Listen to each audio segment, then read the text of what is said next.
Hai teman-teman, Assalamualaikum. Kembali lagi di podcast Si Anak Emas.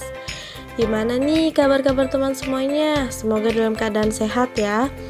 Dan tetap patuhi protokol kesehatan. Tidak capek-capek mengingatkan bahwa protokol kesehatan itu sangat penting, seperti memakai masker, mencuci tangan, menjaga jarak. Karena dengan kita mematuhi protokol kesehatan, kita itu ikut membantu memutus rantai penyebaran COVID-19 ini.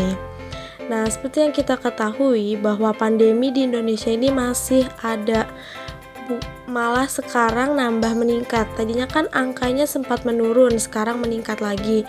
Jadi kita jangan kendor nih, protokol kesehatannya tetap dikencangkan, rapatkan barisan untuk protokol kesehatan biar angkanya ini kembali menurun dan semakin hilang nih COVID kan, biar kita bisa kembali sekolah offline lagi, bisa ketemu teman, bisa jajan. Ya, jajan tuh pasti ditunggu-tunggu lah. Nah, sekarang ini kan, oh iya, sebelumnya perkenalan dulu kali ya. Perkenalkan, nama saya Anggita Bila Devi. Kalian gak akan asing karena di podcast pertama juga sama saya. Jadi jangan bosan-bosan dengar suara saya karena saya suka bersuara. Bercanda. Udah lanjut ke topik yang akan dibahas pada podcast kedua Si Anak Mas ini adalah tentang tips agar efektif dalam belajar di masa pandemi. Ya, aku tahu sih kalian pasti udah pada bosen nih kuliah di rumah. Kapan sih offline, kapan nggak tuh? Kapan offline, kapan sekolah di kampus lagi, kapan sekolah di sekolahan lagi? Ya iyalah, di sekolahan. Terus kapan ketemu teman gitu kan? Udah bosen kuliah online, gak ngerti pelajarannya apa. Ada yang cuman ngasih materi doang, terus ada yang nggak ngerti materinya apa, kalau walaupun udah dijelasin di Zoom, di Google Meet, tetap nggak ngerti. Nah, dari podcast Si Anak Emas ini kita akan kasih tips biar kita tetap belajar efektif di masa pandemi.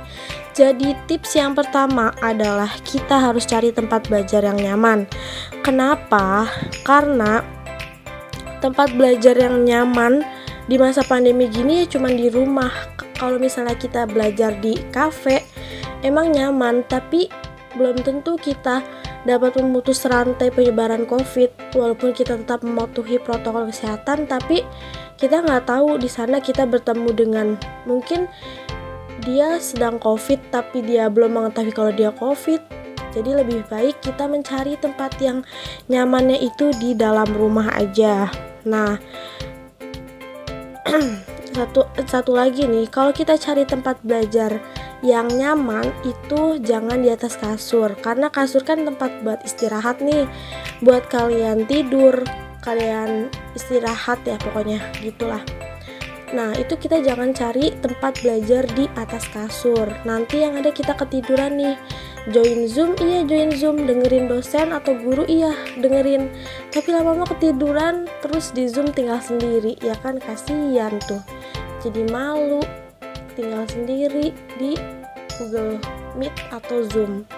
Terus tips yang kedua yaitu kalian membuat reminder. Reminder tuh kayak catatan gitu, kayak memo, kayak jadwal belajar gitulah. Nah, kenapa kita harus membuat reminder? Karena biar semua kegiatan di setiap harinya itu sesuai.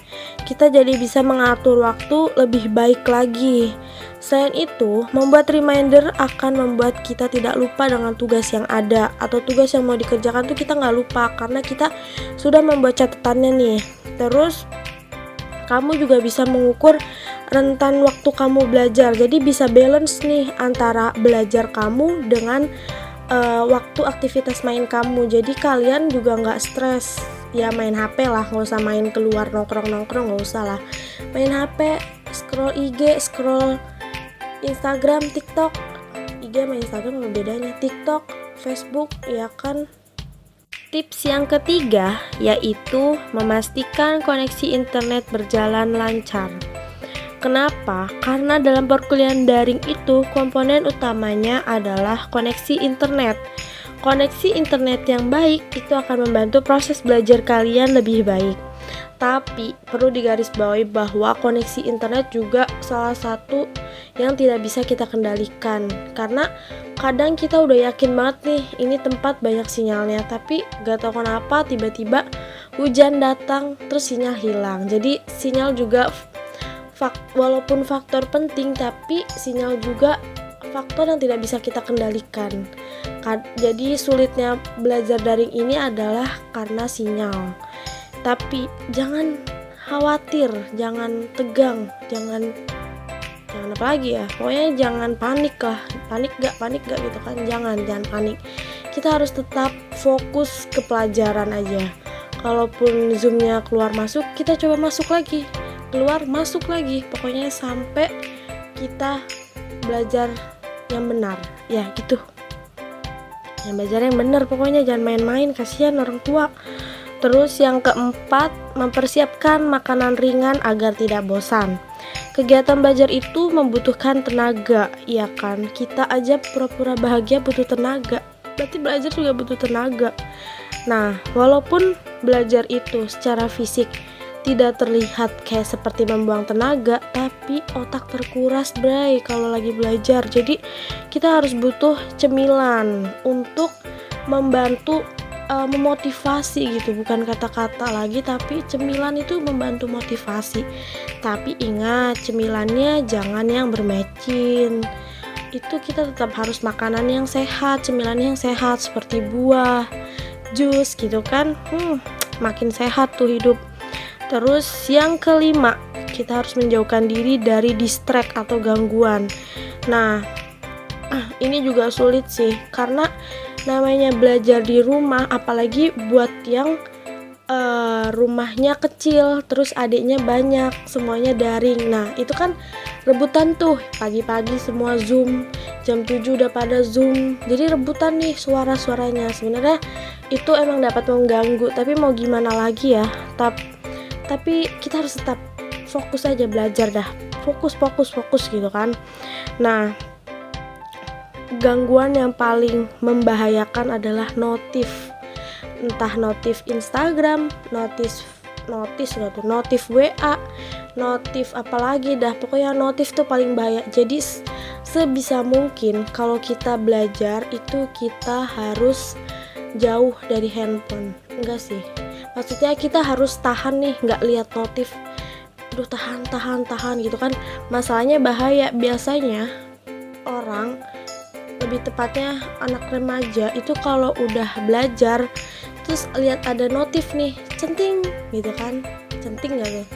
Ya pokoknya bunyi notif itu baru belajar 15 menit. Buka notif, buka IG, buka TikTok, buka Facebook, buka Twitter, tahu-tahu udah sejam. Itu terjadi di 90% manusia di Indonesia kalau nggak salah. Itu bercanda ya, nggak ada datanya. Jadi sebisa mungkin kita mengurangi kegiatan atau menggunakan benda yang akan mendistract belajar kalian. Nah, cuman ada 5 tips nih. Jadi kita review lagi ya. Tips yang pertama agar efektif belajar adalah cari tempat belajar yang nyaman. Ingat, jangan di atas kasur, nanti ketiduran. Terus yang kedua, membuat reminder atau membuat catatan atau membuat jadwal. Itu akan membuat waktu kalian lebih efektif dan membalancekan gitu. Membuat balance antara waktu istirahat, waktu belajar, dan waktu bermain. Ingat, jangan nongkrong, takut kena virus. Terus yang ketiga, memastikan koneksi internet berjalan lancar.